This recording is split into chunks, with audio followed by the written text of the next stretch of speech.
ഉരുൾപൊട്ടൽ മൂലം വലിയ നാശനഷ്ടങ്ങളുണ്ടായ മുണ്ടക്കൈ എന്ന ഗ്രാമത്തിൻ്റെ ഒരുപാട് മുകളിലായാണ് ഞാൻ നിൽക്കുന്നത്.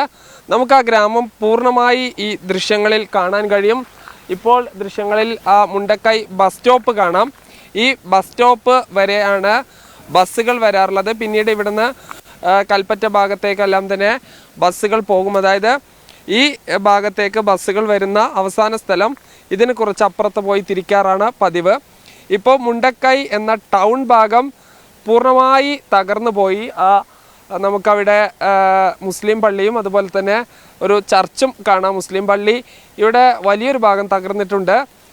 ഉയരത്തുള്ള ചില സ്ഥലങ്ങളാണ് ഉള്ളത്. അത് പാടികളാണ്. ഒന്ന് മദ്രസയാണ്, വീണ്ടും പാടികൾ, ഒരു 4 പാടികളും അതുപോലെ തന്നെ മറ്റ് 2 വീടുകളും കുറച്ച് വീടുകൾ ഇക്കരെയും കാണാം. ഇതാണ് ഈ മുണ്ടക്കൈ എന്ന ഗ്രാമമായി ഇപ്പോൾ അവശേഷിക്കുന്നത്.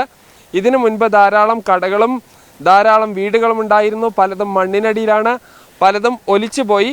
എന്തായാലും മുണ്ടക്കൈ എന്ന ഗ്രാമത്തിൻ്റെ ഈ മുകളിൽ നിന്നുള്ള ഒരു ഹൈറ്റിൽ നിന്നുള്ള ദൃശ്യങ്ങളാണ് നമ്മൾ കാണുന്നത്. അതിൻ്റെ ഒരു ഭാഗത്ത്, അതായത് ആ ഭാഗത്തിലൂടെയാണ് ഉരുൾ പൊട്ടി വന്നത്. ഇപ്പോഴവിടെ പോലീസ് ജീപ്പും ചില രക്ഷാപ്രവർത്തകരെയും കാണാം. ആ ഭാഗത്ത് കൂടെ വന്ന ഈ മലവെള്ളപ്പാച്ചിൽ എല്ലാം തുടച്ചു നീക്കിക്കൊണ്ടുപോയി. അതിന് ഇപ്പുറത്തുള്ള ഭാഗത്ത് കുറച്ച് വീടുകളും ബസ് സ്റ്റോപ്പും ലയങ്ങളും അതുപോലെ തന്നെ മദ്രസയും ഒരു ചർച്ചുമാണ് പൂർണ്ണമായി അവശേഷിക്കുന്നത്. ബാക്കിയെല്ലാം തന്നെ പൂർണ്ണമായി തകർന്ന അവസ്ഥയിലാണ്. എന്തായാലും ഈ ഒരു ഗ്രാമത്തെ പുനഃസൃഷ്ടിക്കുക എന്നുള്ളത് ഒരുപക്ഷെ അസാധ്യമായിരിക്കും. ഇനി ഇവിടെയുള്ള ജീവിതം തന്നെ എങ്ങനെയാ എന്നുള്ള ചോദ്യചിഹ്നമാണ് ബാക്കി നിൽക്കുന്നത്. ജിഷ്ണു മീനങ്ങാടിക്കൊപ്പം സാജിദ് അജ്മൽ, മീഡിയ 1 വയനാട്.